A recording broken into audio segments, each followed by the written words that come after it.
countdown to the last comic shop in 5, 4, 3, 2, 1. Live from Dexter's Emporium of exotic kitty litters, it is now time for the Last Comic Shop podcast.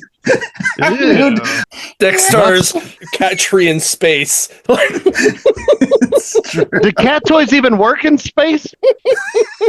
Oh my. We are opening the shop to newbies to help them find their way underneath this comic book tent and, avoid cat litter, I guess. I can say we're keeping the shop open for those people with service pets and other pets too. Are we that kind of shop that have the animals just flying around, wandering around? Sure, why not? We have a bodega cat. He hangs out on the dollar box. I'm the host with the most, Andy Larson, and I am joined by Chad Smith and Jay Scott as always. But we've got a fantastic guest for this week's show, and it is in honor of one of our favorite Comic Cons that comes around every single year. We're always excited for Three Rivers Con. It is Jon Engel from New Dimension Comics. Yay!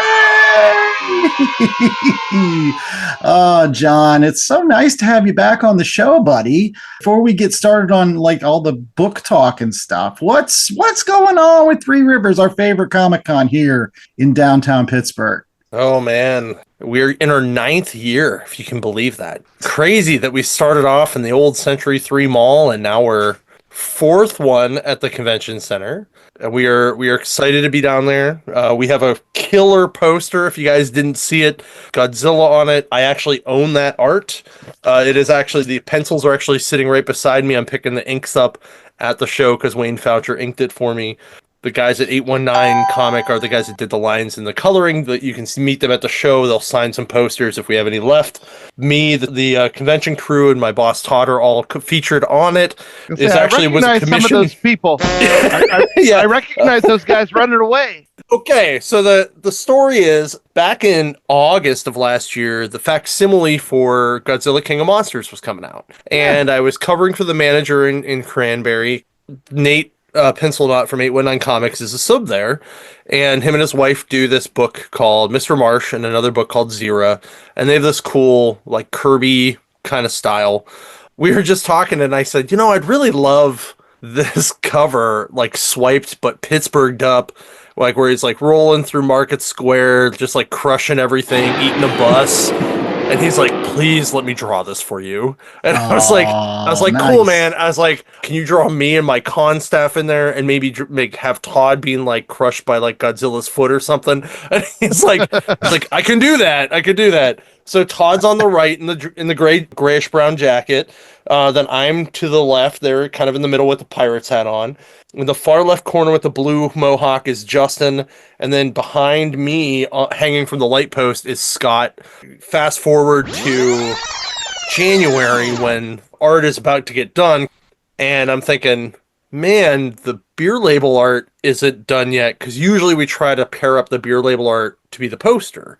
Mm-hmm. And this year's beer label art is from Greg Land. It's a Zenoscope Snow White. So it's Snow White Stout. Snow White as a polygirl, actually. It's very cool. Oh, wow. Yeah. I perked up on that. It's very, very cool. Very cool. So I said, man, this is late. And I said, Todd, we need some art. And I said, I have the sketch that I had done for me.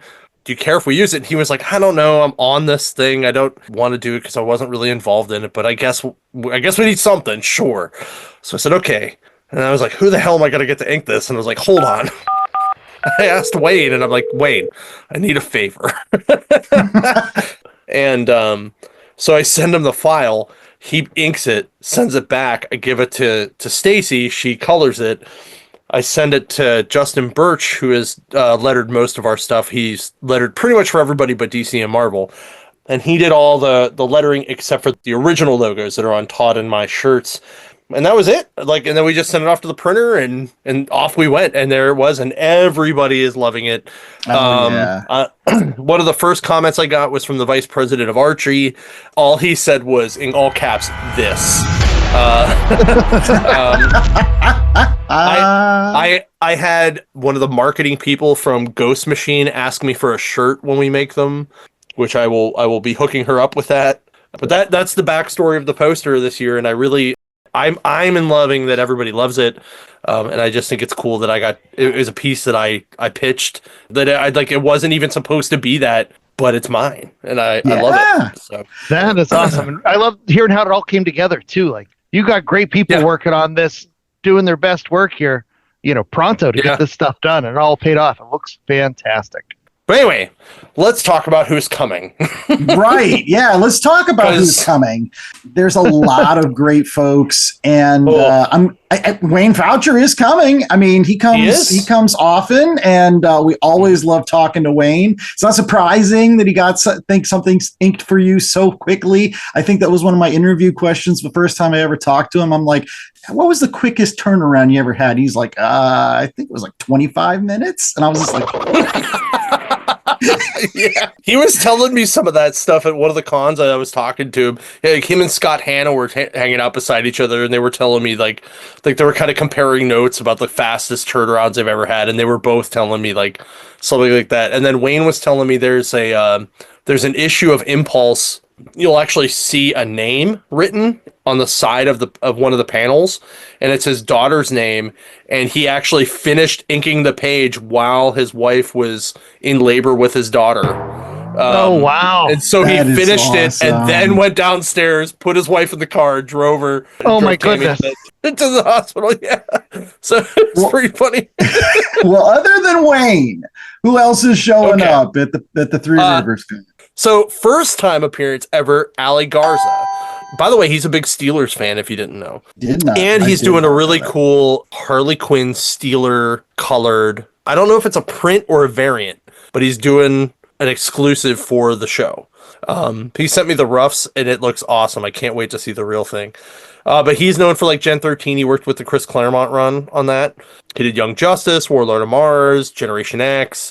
He did some of the Cassandra Cain stuff. Andrew Pepoy's coming back. He did Fables, Doctor Who, a lot of Archie stuff. Also did Gen 13. Craig Boldman, who's done Archie, Jughead. Dave Wachter, who's local. Yeah, Dave's a good guy. He's been killing it this year. Dude, Ninja Turtles, he's done Godzilla, Punisher, Iron Fist, Uncanny Valley.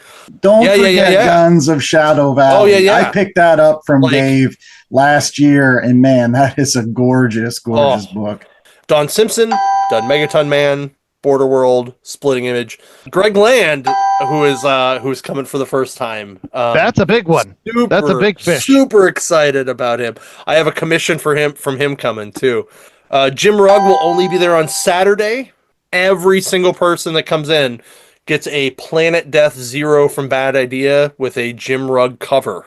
Wow. So if you're coming Saturday, you can get it signed. Pat Olive. Robert Hack's coming back. Ron Friends, of course. This is his hometown show. Always great to talk to Ron Friends. He's such a nice guy. I love Ron. He is one of my all-time favorite people to hang out with. Sal Arturo, who's Art Sensei, if you follow him online. He did some Ninja Turtles work. He does a lot of Upper Deck trading cards. Sora Sung, who's a sweetheart. She's one of my best friends. Like, she does a lot of stuff for Dynamite now. Her book Carnal Confessions is great. She just did a weekend at Coffin Comics doing Lady Death. I hope we have this panel solidified by then, but I really want her to do a beefcake panel of like what makes dudes sexy in comics. like beefcake cheesecake, but without being sexy. I get what you're like, and I think I'm gonna try to get Ali on that too, because he does like kind of like the cheesecake side, and see if I can get them to do that together. Tom Scioli, Godland, Opus 8, Fantastic Four Grand Design, Witchman, Godzilla Monster Piece Theater that came out like earlier this year.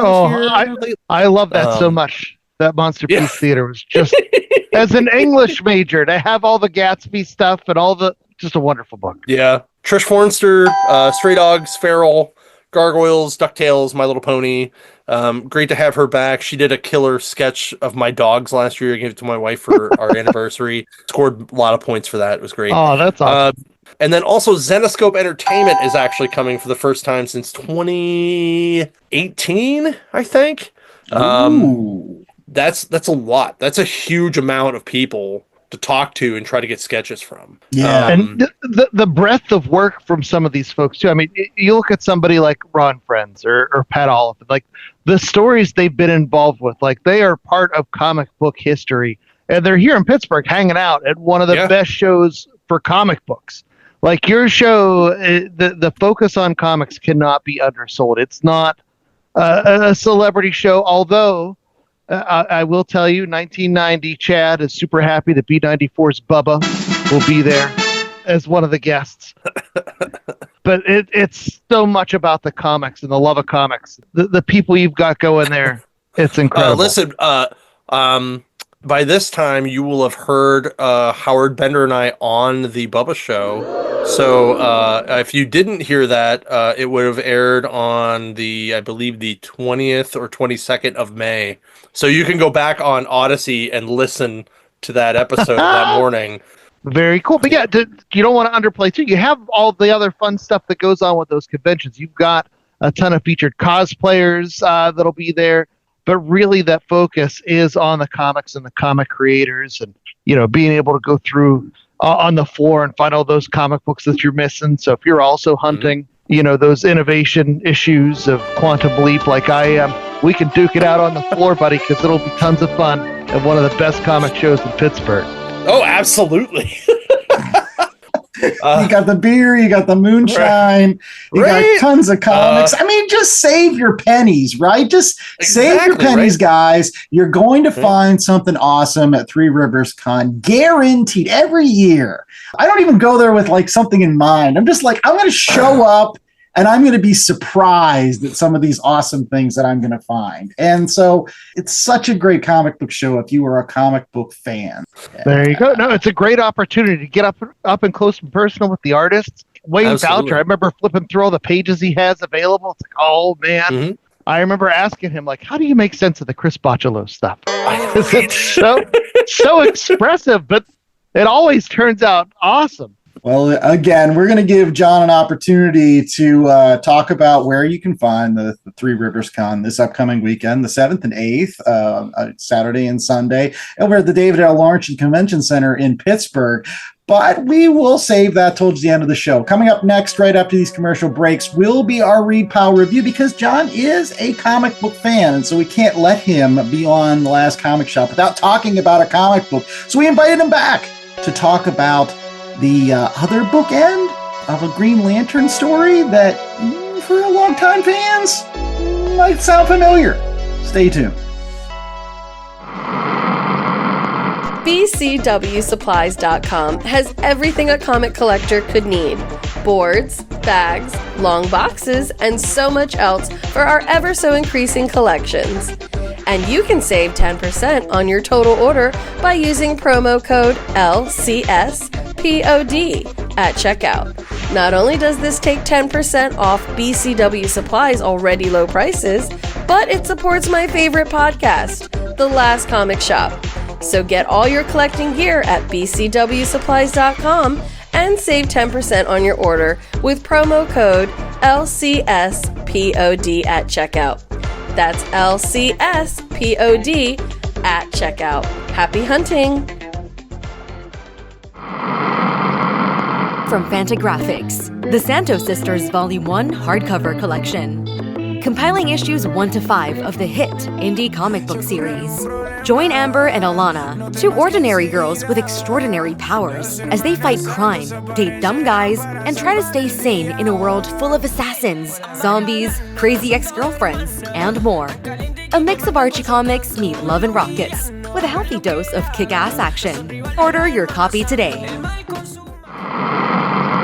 All right, we're back with more of The Last Comic Shop, and it is now time for our Read Pile review. Yes, that time of every single show where we brought a comic book during the week, and then we come onto a show and say, hey, this is what it's about. And maybe you would like to go pick it up at your local comic book shop, such as New Dimension Comics if you happen to be in the Pittsburgh area. So again, this week's book is called Green Lantern Rebirth, the deluxe edition. Now, to John's defense, he did want to read other books. Like he wanted to read, he's like, I want to read Iron Man. And I'm like, no, you're a Green Lantern guy. I'll let you go on and talk about Green Lantern. So we're reading this week. And Chad, well, who are the creators involved with this project? Okay, so we are reading the Green Lantern Rebirth Deluxe Edition. This one was published in 2019, and it contains inside Geoff Johns and Ethan Van Sciver's Green Lantern Rebirth, issues 1 through 6. Those originally came out in around 2004. It also included inks by Prentice Rollins, Ethan Van Sciver, Marlo Aquiza, and Mick Gray, and Moose Bauman on colors for that one. But it also included in the Rebirth collection is Green Lantern Flight by Darwin Cook and Dave Stewart.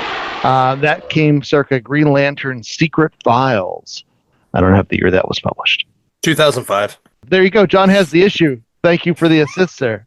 Any case, J.A., why don't you assist all of us with the 10-cent synopsis? What happens in Green Lantern Rebirth? Okay, so not including the Darwin Cook flight sort of dessert bit on the end, which was very sweet.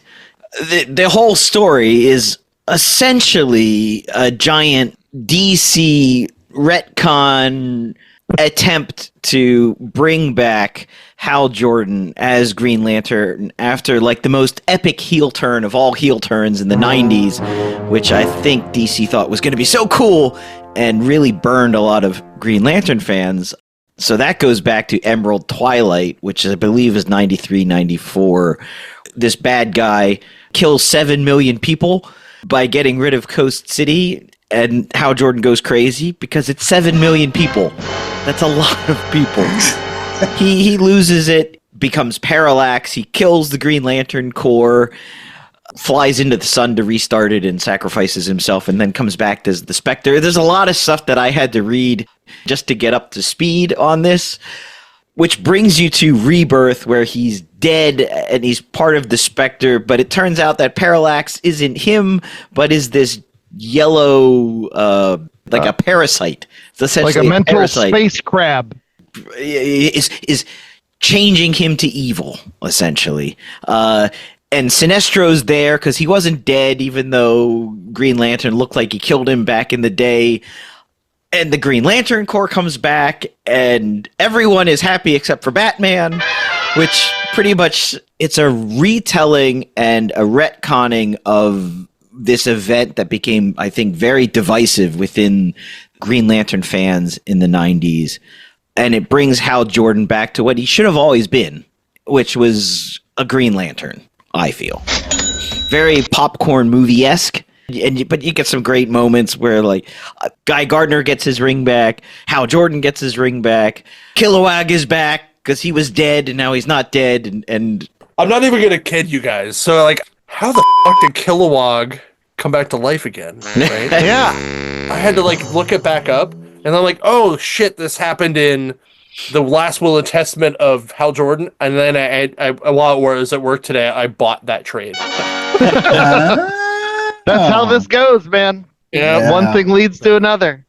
But I will say, in defense of this book, unlike some other ones, I'm a huge fan of the fact that Hal Jordan and Kyle Rayner shake hands. And they're like, hey, there's enough DC universe for both characters. I mean, that is the great thing, is oftentimes we talk about on the Last Comic Shop how DC doesn't know how to handle their legacy characters, right? For a little while, you have Tim Drake and he's the Robin or whatever, and then all of a sudden you bring in Damian Wayne and then everybody forgets about Tim Drake. Well, where do we put him? But I feel like the Green Lantern Corps is the perfect place for legacy characters, because guess what? The Green Lantern isn't exactly a dude. It's a job. It's like saying, look, there's police officer. There's tons of them. You don't have to have just one. And so the fact that we have so many show up in this book and they're getting along and they're teaming up And obviously Hal is like kind of like the leader and showing that leadership that he has. But that doesn't mean, I don't know, I think it was done right. Unlike, some of the things that they did with, like, say, Barry Allen and Wally West. That's just my initial thought. But you think Kyle doesn't know while he's shaking his hand like, I'm done. There go all my covers for the next 4 years. No, I don't think that. I'm gonna be resigned to go down to Artist Alley. No one's gonna want to. All right, John, you are the big Green Lantern fan. I mean, am I not right here in some ways? So first, let me say, Jay, that was a great synopsis. You only missed 0 Hour. That was the only Hal Jordan thing in there that you missed. That and the actual Spectre story that crossed over into everything. That the only hard one to find is the one Joker issue. Anyway, so Andy, you're right. Green Lantern is not a character. It is a title. And you're absolutely right, because they switched him out already, because Alan Scott was the original Green Lantern, right? Yeah. And he's even in the book. But even in the Silver Age, they went, okay, well, if something happens to Hal, we need to have a backup. And then they brought in Guy. Guy's kind of a up. Let's go back. And, we're going to bring in John Stewart. Now Hal kind of went nuts. We're going to just kill everybody and we're going to give it to Kyle, right? And then Kyle's going to do literally everything because he's the only one left with Ganthet, and that's it. Classic DC move of like, no more multiverse. We're going to get rid of all the multiverses. Yeah. And then the next year, guess what, gang? Multiverses. We've got more multiverses. It's back. Right. It's very much that. I thought this book, I don't really want to say it fully retcons as kind of taking a story that some people both loved and hated and made way more sense of it to move forward. Because some people did like the Parallax Twilight story and into the Kyle stuff. Some people went, you've just ruined my entire Green Lantern, blah, blah, blah, because Hal Jordan was my guy. Okay, so how do we make Parallax not just this evil bad guy?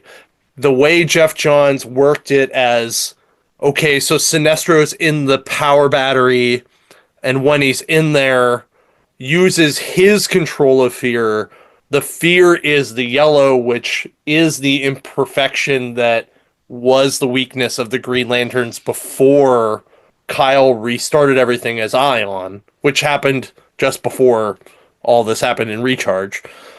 Used Parallax to basically poison Hal through his ring to turn him into what we previously knew as that Parallax version of Hal Jordan. Yeah. So I thought it was a good way to explain that in a way that did homage to both the good and bad vibes of that same story for both sides, right? But it also moved it forward for what he then did with Blackest Night, where he then brought in all these other cores, because then he went, okay, well, if Parallax is this yellow entity and Ion is this green entity, now we can do whatever the Blue Lantern core is, we can do the Orange Lantern, we can do all these other ones, and they can do all the other Lantern cores and their entities too.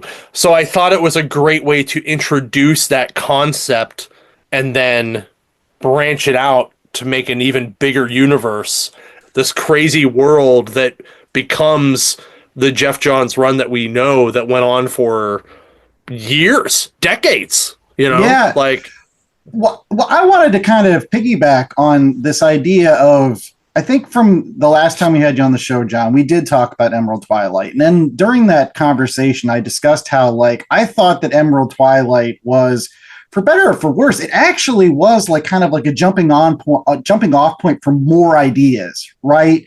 Like if you wanted to take Hal Jordan, you were like, okay, maybe we've told all the Hal Jordan stories we can. Let's go in a different direction. Let's do something new, fresh. Let's build on that. Emerald Twilight gave you the impetus to do it, because I think genuinely, I'm hard pressed to think of like other really major superheroes that were like really good guys that they turned bad, for a decade. kind of like in wrestling, where you're the baby face, and then all of a sudden you make your heel turn, and you're a heel for a little while, but eventually you're going to come back to being that baby face. And I thought that like this was what they did. They were like, all right, we turned Hal Jordan heel. Now we're turning him back into a baby face. It worked for Hulk Hogan. It's going to work. Exactly. Exactly. That's what it is. It works for certain characters, and it gives them an arc. Could you imagine if they made Batman a villain for an entire decade, and then eventually turned him back into a good guy? Like, they wouldn't have the balls to do kind of something like that. But they did it with Hal Jordan, and I feel like it allowed them to tell a very large story that ended up being pretty good. Like John said, this modernizes the Green Lantern for the next decade plus, and leading into Blackest Night. But he brings in all the cool little touches that I don't remember being there before, whether it is, the different Green Lanterns having different ways their powers manifest, and like just visually as they're flying, you see the difference between a Guy Gardner versus a John Stewart. John Stewart's is very nuts and bolts from the inside out, right? And then Guy's is literally sparking as he makes it, because it's just wild and out of control. And then there's Kyle's that is like literal art as it's being made. And then Kilowog's is the only one that has sound, and it booms with sonic sound. And then Hal is a precision, and that's what makes him the greatest Lantern. To me, that was one of the things that made me go, this is why Geoff Johns understands Hal Jordan. Or he understands the Green Lantern Corps more than most people do, because that double page explaining that, one of the best interpretations of that and explanations of those characters that exists, and it's literally just 2 pages. There's that one page that explains what Green Arrow picks up the ring for like a second, and he has to try so hard just to make one arrow, and like afterwards he's like, oh my gosh, I feel like I just ran a marathon or something. Like, and he's like, you guys do that like every time you create anything? And he's like, yeah, that solidifies like what it takes to be a Green Lantern. It does really make the Corps look pretty awesome, honestly. I say that's a great moment that I call bullshit on. Bullshit. There's no way, it hurts every time. These guys are out there doing all this wacky stuff. You never see any pained looks on Green Lantern's faces unless you ask Guy Gardner an algebra question. It doesn't hurt every time. That's the retcon of all retcons. As somebody that knows J.A., he's a massive, massive Cosmic Marvel fan, right? He has never really read a lot of Green Lantern. I want to get his take, head first into the deep end of Green Lantern. Like, what did you think? I could tell that Geoff Johns obviously had a deep love, not just for Hal Jordan, but for the lore and everything that had been built up around Green Lantern. And you have it in these little moments, like the one punch when Hal Jordan punches Batman, and you can see the Guy Gardner's in the back like, ha, one punch! So stuff like that. You could tell it was written and drawn and really put together with true love and understanding of the deep history that the Green Lantern character carries for a lot of people. So from that perspective, I really enjoyed it. I thought the story itself was a little bit far-fetched at times. There was a lot of sort of, all this happened, but how can I make it so it all happened and it makes sense in a way? Well, we'll make it that it was this parasite and it's being controlled. And so I thought the whole bit with him and Carol Ferris, it kind of reminded me of some of the Flash stuff we've read. And I guess that's what it is. You've got these really old characters, and they have these classic relationships that now have had to move on because somebody's dead for a while or gone for a while. And now suddenly you want to have that relationship again, but she even says, Hal, I've got a husband now. You can't just show up. Yeah, yes. But he can just show up. And I'm sure, I don't know what goes on next. I mean, it's sometimes DC embraces that. Sometimes DC, they like to wipe the board. Let's go clean slate again. And then next year, no. we weren't doing that. So it was really enjoyable. It was cosmic, even if it was kind of wacky out of left field and Deus Machina moments here and there. I thought Sinestro getting away was like the perfect chef's kiss. Of course he got away, because now we're all set up. It's a very good appetizer for what I'm hearing is an incredible run on sort of a reborn Green Lantern. So it's aptly named as Rebirth. So I think if you were a Green Lantern fan, and I'm talking as someone who's a massive Silver Surfer fan, that you just don't get enough Silver Surfer stories anymore, to see that coming back, I think I would be very excited after 10 years of having maybe your favorite character be a villain and then sort of this ghost vengeance of God specter thing, and now he's back to what he should have been all along. But it doesn't discount all that history that he had in the last 10 years, though maybe takes him off the hook for killing the entire Green Lantern Corps a little bit. I thought that was a bit of a dodge. That was going to be my point I wanted to bring up. But John, earlier you mentioned you had a comic page and you needed it inked in a hurry. And so you're able to dial up Wayne Foucher and boop, boop, boop, boop, boop. Hey, Wayne, can you help me out? And, Wayne jumps on the call and does what he needs to do. I feel like Geoff Johns is somebody, if you have his phone number, you need to keep his phone number in your phone book, because he is the best excuse maker ever. Like, they gave him all these different problems, and they're like, yeah, go ahead, explain away this whole parallax where he kills all these people in the Green Lantern Corps. He's like, yeah, done. They're like, how about gray hair? Yeah, done. Good, got it. This guy finds excuses for everything. He's like the best reverse engineer. Yes, I forgot about the gray hair bit. I love that. I laughed out loud when I read that. I was like, that is so good, and that is so bad at the same time. But yeah, dude, he's a number to have on speed dial where you're like, all right, Jeff, I messed this up. Help me explain this to my wife. And he's like, all right, here's what's happened. He's like the wolf from Shaggy. Geoff Johns is Shaggy. It wasn't me. But he's going to find a way to help reverse engineer this and set you on the path. That was the most impressive thing about this book, is like they just gave him like a checklist of like, here's 10 different ways that we kind of screwed this up. So we need a new event to fix these things. And it's like, all right, we'll do this. So Parallax was that. Parallax was these gray hairs. We're going to bring him back. Kilowog is here already. He just check. He checks off all these boxes. Even fixed the whole yellow thing, right? I think. After that's going forward, are yellow back? Yeah. It's no longer their weakness. That happened in Recharge. Kyle as Ion stopped being Ion and put the green version of Parallax became the new power battery on Oa, and that entity, pure green. That's why Kyle's ring has no imperfection. That's what he's talking about in there. That happened in a story before this. So for those of you who are catching up. So there you go. I also wanted to ask, is Guy still Voldarian, or did he caught the measles and that's gone now? Yeah. So at the beginning here, it's basically purging him of all of the warrior stuff. It's interesting. Thankful, because he's so much better as Guy Gardner Green Lantern than he is as Guy Gardner weird steroid rage monster. So there's two moments in this book that I want to talk about, but I need you to think about this as the third part of a hero's journey. Okay. So the first part of Hal's hero journey is his entire Silver Age run. Okay. Mm-hmm. The middle part, where he would be kind of like lost in that choosing which side he wants to be in, is the Parallax Spectre era, right? Okay. Because and then this is that turning point back to where the third part comes back, and we're heading back. We're bringing the message back. We're trying to become the new, better person and restart your journey, right?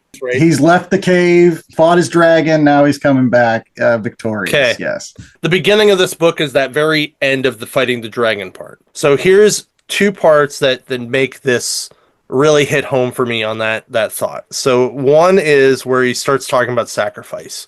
And he's talking to Carol about his dad. And she says, Martin Jordan died a hero. He saved all our lives, just like you did. And he said, the day my father died, I learned about sacrifice. I learned that sometimes you can't trust those in charge. Sometimes you have to question authority. That's him literally questioning the Guardians, he's questioning the Spectre, he's questioning God, he's questioning himself. Yeah. Because he led the Green Lantern Corps. He's literally questioning everything. So this is him having an epiphany moment, right? And then later in the book, there's a moment where Ganthet is talking, where Hal's recharging himself. He's holding his lantern. He's having this last fight with the Parallax entity. He's about to jump back in his body. And Ganthet says out loud, "Hope is meaningless against fear. Willpower is your only weapon," which is the last thing that he needed to hear before he turns back into actual Hal. And like the very next page is him splitting apart, finally becoming Hal again. The gray goes away, like the willpower is back. This is me. I'm doing what I need to do. And I think those are like two of the most powerful things that Geoff wrote into that book. Understanding sacrifice and to understand talking about the power of willpower against fear. You can't hope against fear. You have to have the willpower to fight it. And if you remember when we talked about why Hal Jordan is my favorite Green Lantern and why I relate to Green Lantern so much, this is exactly why. These kind of thoughts are exactly why Green Lantern is one of my all-time favorite heroes. You can hope all you want. It does nothing unless you actually have the willpower to go and do something about it, right? Yeah. And if you can't learn and understand how to sacrifice, and sacrifice means going and doing it, not just hoping that it'll happen. Like a very big life lesson that a lot of people never understand or learn. But when you do understand it and you do it, you put it into practice, it really makes your life better. And that's kind of why he became a role model for me throughout my whole life. Like, there were things where all my friends would chicken out over shit, and I'd be like, yeah, I'm just going to go do this. Yeah. I'll be like, I'll go do it. I don't care. Yeah, that's right. Don't let your fear define you. Powerful stuff. And we could talk a little bit more about that, and we will right after this commercial break. We're going to get to ratings as well as recommendations for Green Lantern Rebirth. So stick around for the rest of the Last Comic Shop. This is a bad time to bring up that Tom King panel in Heroes in Crisis where he's like, I don't even know what will is. Sasquatch, the Loch Ness Monster, Mothman, the Jersey Devil, Chupacabra. For millennia, these creatures have perplexed the human race. But what if they are forces of good? What if they have been sent here by a federation of more advanced alien species to help and defend the human race? That's the premise of League of Cryptids, a new comic book by Grant Lankard, creator of the smash hits Beowulf and Memoirs of the Morbid. His new comic, League of Cryptids, is a 4-part story involving these 5 creatures banding together to defend Earth from an invading alien race, just as one of their members is losing faith in the human race and questioning their mission. The epic tale begins in League of Cryptids 1. Check out our Kickstarter page for more information. We're all familiar with the Golden Age, Silver Age, Bronze Age, and Modern Age of comics, but we can't still be in the Modern Age after almost 4 decades, can we? We don't think so. And that's why we started the Iron Age of Comics, a critical re-evaluation of comic books from about 1985 to 2000. On this podcast, we go beyond the chromium covers and the grim and gritty cliches, and take a deep dive into one of the most vibrant but divisive periods in comics history. That's the Iron Age of Comics, with new episodes every first and third Wednesdays of the month. And look for us on social media, where the handle is @Iron Age of Comics. All right, we're back with more of the Last Comic Shop, and it is now time for ratings, where we hope that you had the willpower to sit through our entire show. That's right. We're hoping that you enjoy it. It's the Last Comic Shop. Why are you listening to us? If you don't have the willpower, if you don't have the pleasure, the enjoyment, you want to be like Larfleeze and say like, I want all the Last Comic Shops. Oh, it's mine. It's mine.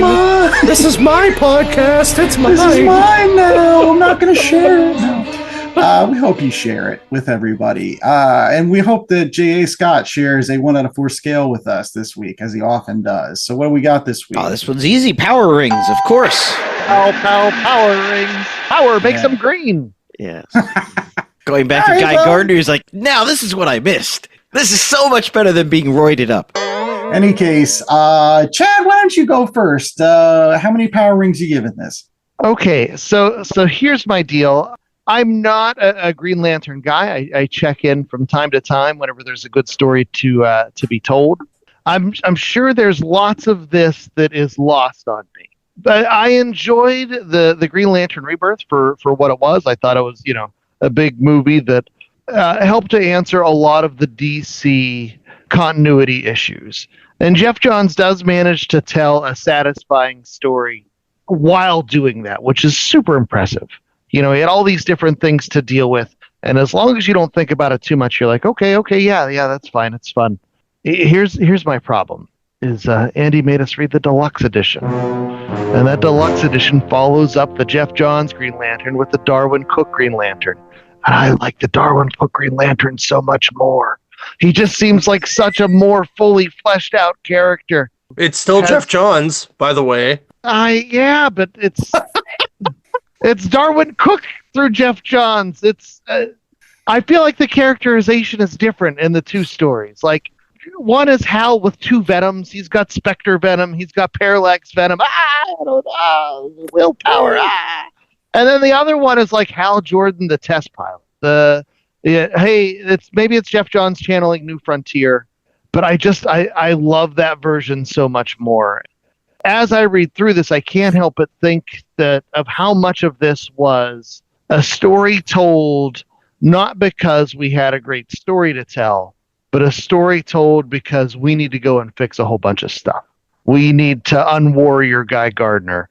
We need to bring back the Green Lantern Corps. We need to reestablish this and reestablish that. And we need to wipe away all the stuff that Hal had done. And there are times like that when you're telling an ongoing story.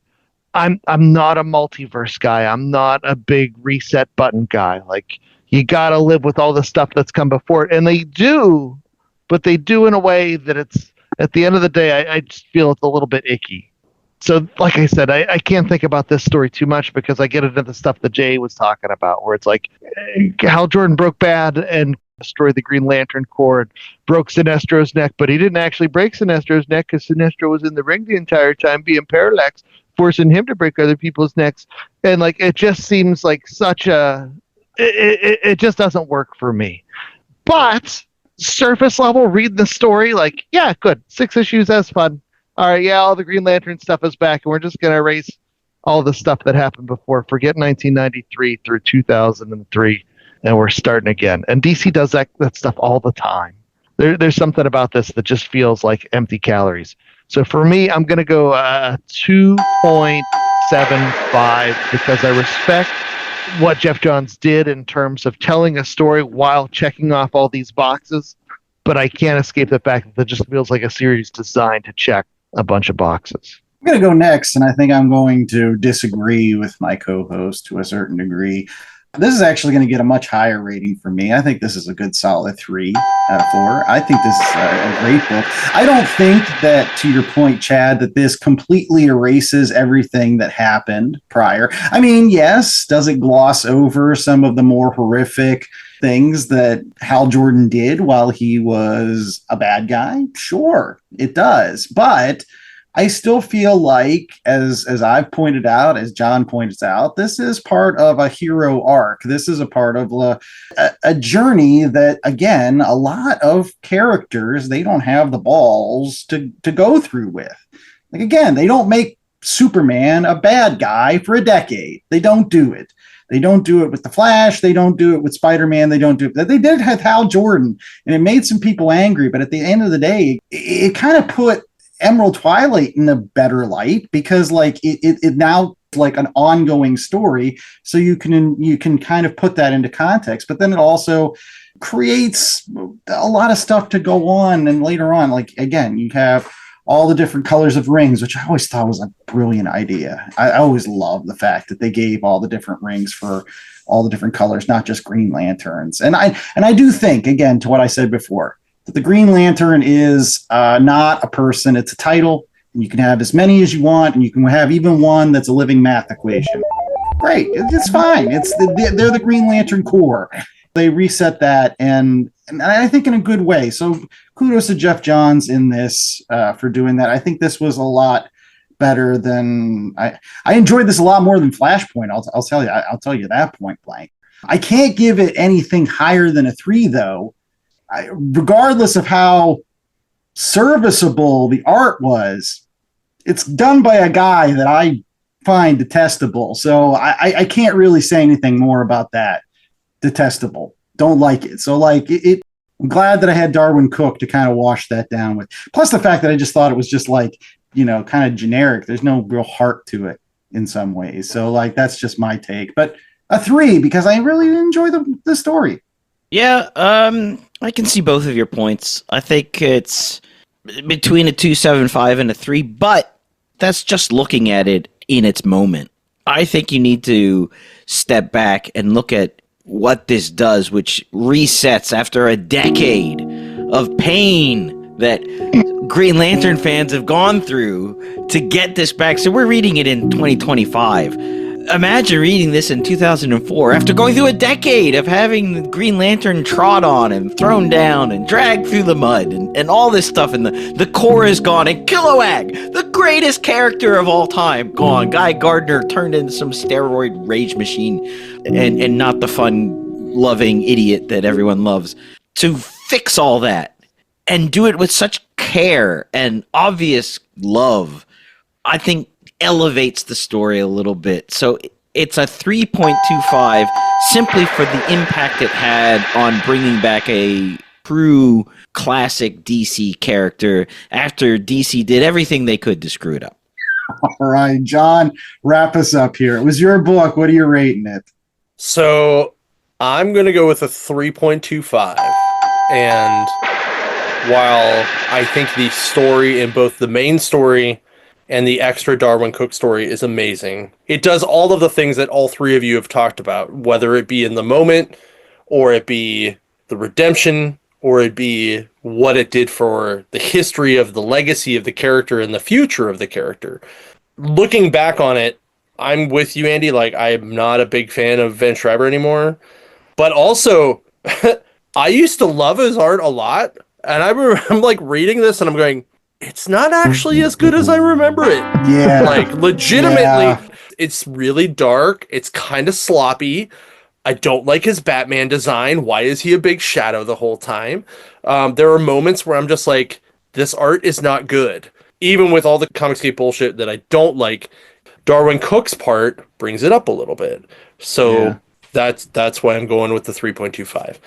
It's definitely a cornerstone piece in the Green Lantern legacy. The only thing that would have made it better is if one of the Green Lantern squirrels would have been in it.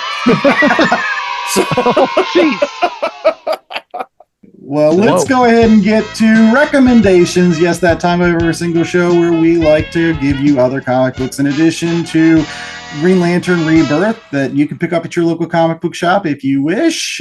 Here's some other things that you might want to check out while you're there. We're going to go ahead and start off with Chad. Chad, what do you got? Okay, so my recommendation, since we have John here, and John, in addition to running those wonderful comic shops, also puts on a great convention every year. My recommendation is Brian Michael Bendis' book, who recently visited one of John's great shops down at the waterfront. He worked with David Mack on a book called Cover.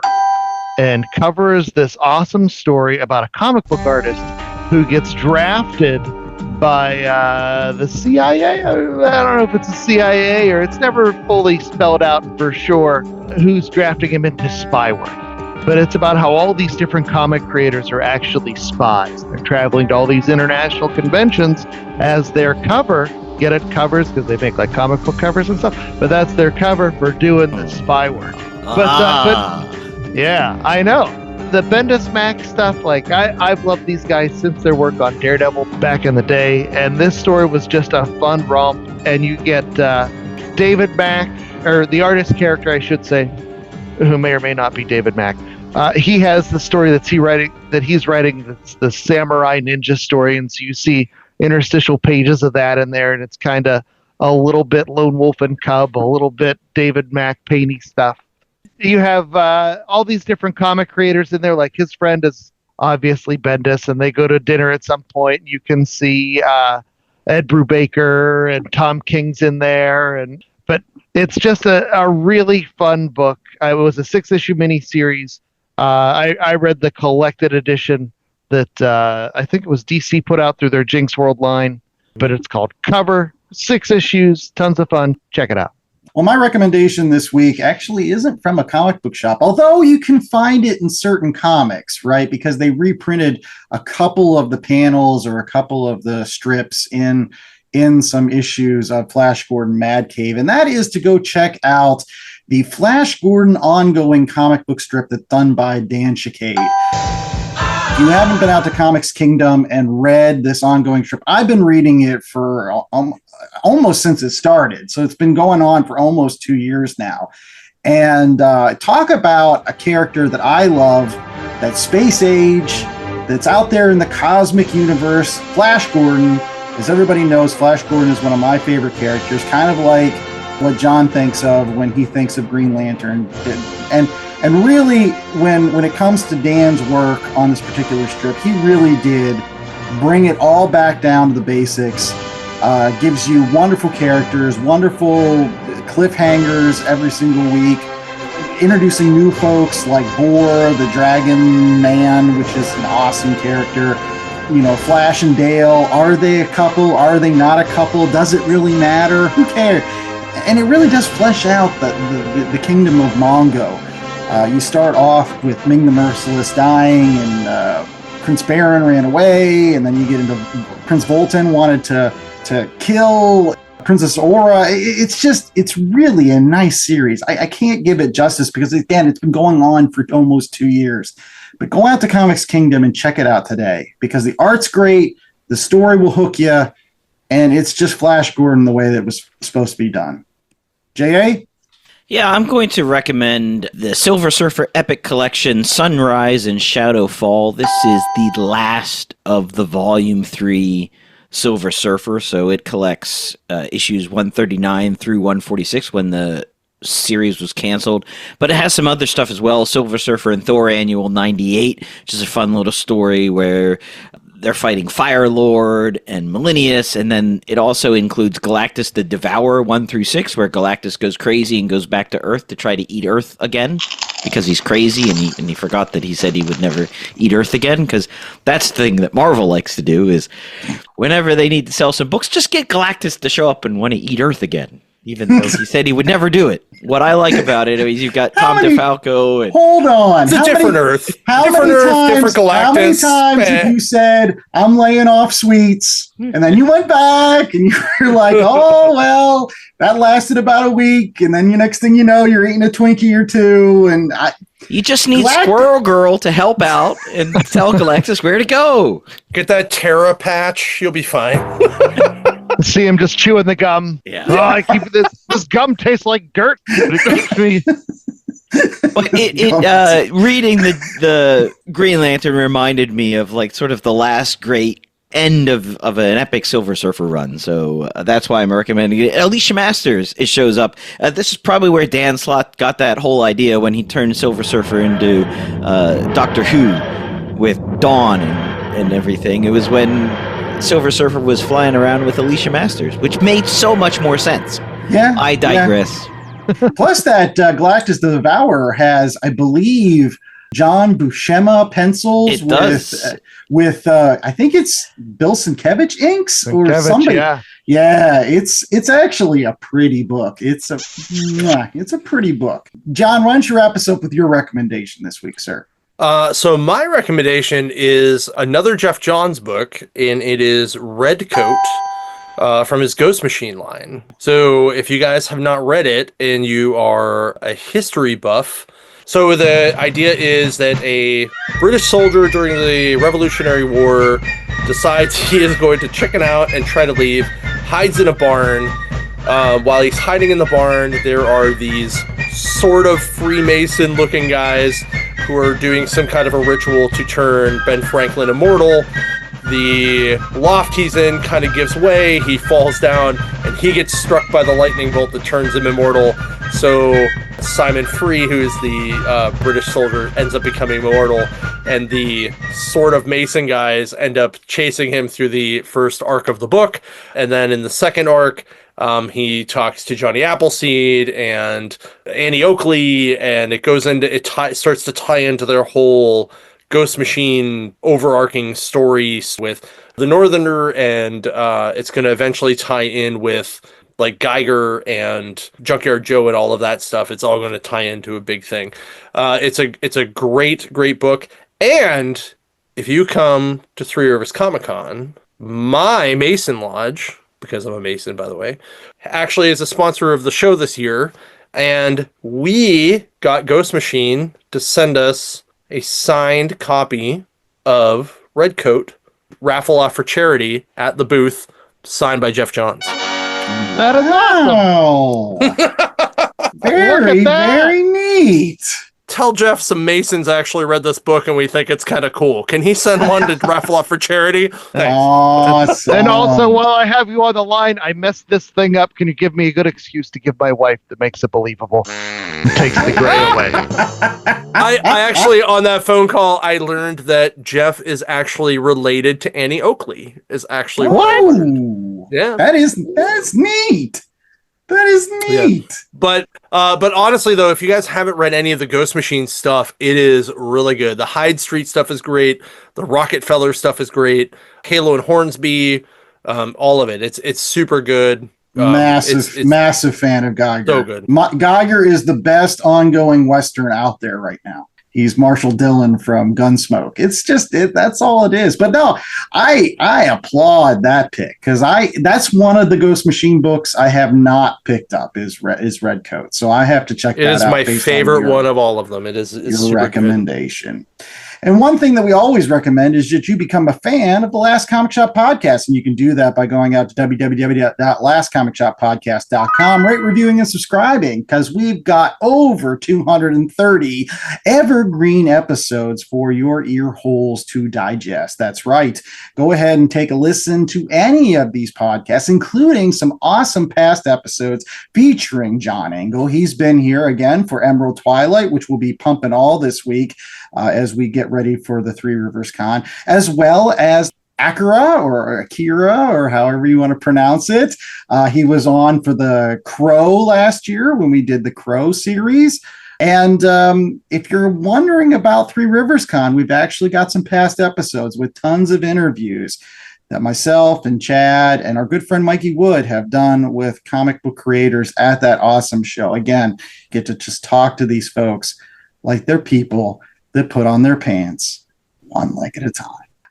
Speaking of that, John, why don't you throw out some details about when the Three Rivers Con will be, where is it at, and all that jazz. It is June 7th and 8th at the David L. Lawrence Convention Center in downtown Pittsburgh, right across from the beautiful PNC Park where the Pirates play, even though they suck. And... So, Team All-Star, go ahead. You can find us at 3 riverscomiccon.com and any of your favorite social medias at the digit 3 Rivers Comic Con. And if you want to listen to the podcast I'm on, it's New Dimension Comics Toddcast. You can just go to YouTube and search New Dimension Comics. It'll pop up. Myself and Justin, who's the guy with the blue mohawk on the poster, is my co-host on that, and we do some comic reviews and talk about pop culture and stuff, and it's a lot of fun. We also have a lot of back episodes, including some really cool ones with Howard Bender, Ron Friends, Daniel Warren Johnson. It was a lot of fun, and there's some great stories on there too, so go check that out. Awesome sauce. And while we might be the Last Comic Shop podcast, we don't want to be the last comic shop, so we encourage everybody to get out there, hit up those local comic shops, hit up those local comic conventions, and find some of the books that we talked about today and even more. That includes Geoff Johns' Green Lantern Rebirth, whether it's in single issues or the deluxe editions, either one. Or you could search for Cover by Mac and Bendis. You could go online at Comics Kingdom for the Flash Gordon comic strip, or come back to your shops for the Silver Surfer Epic Collection Sunrise and Shadow Fall. Or check out those recent issues of Geoff Johns' Red Coat. All that and more waits for you at your local comic shop, so make sure you go there today. And then circle back to our website, www.lastcomicshoppodcast.com, where you can find links to all our socials, all our Blue Skies, and all that other fun stuff. And what else, J.A.? We always have a link to our merch store where you can get t-shirts and tote bags, perfect for all those comic books that you're buying when you head over to Three Rivers Comic Con. And this week, a special on hair dye, because you don't need Geoff Johns to get the gray out of your hair. You can just use... just for nerds? Sure just for nerds. That's the one I use. Just for nerds. Does he smell like a basement? Ooh, he must be just for nerds. Are those Cheetos on his shirt? It's a beautiful mix of Doritos and Mountain Dew. We hope that you see some of us at Three Rivers Con this upcoming weekend. I know that me and Chad Smith will be there, so if you see us walking around, say hello. I'd be willing to bet John's going to be there too. I know, John will be shirt. there, and I'm sure he will say hello as well. J.A. will not be there, but he will be on our episode next week. Until that time, stay safe, stay conning. That's right, get out there to a local Comic Con in your area, especially if it happens to be the Pittsburgh area, and you happen to make your way to Three Rivers Con this upcoming weekend. And remember that the only reason you can't hear a pterodactyl go to the bathroom is because the P is silent. I like that one. I'm gonna have to that's a dinosaur of a joke that's so old. Jeez Louise.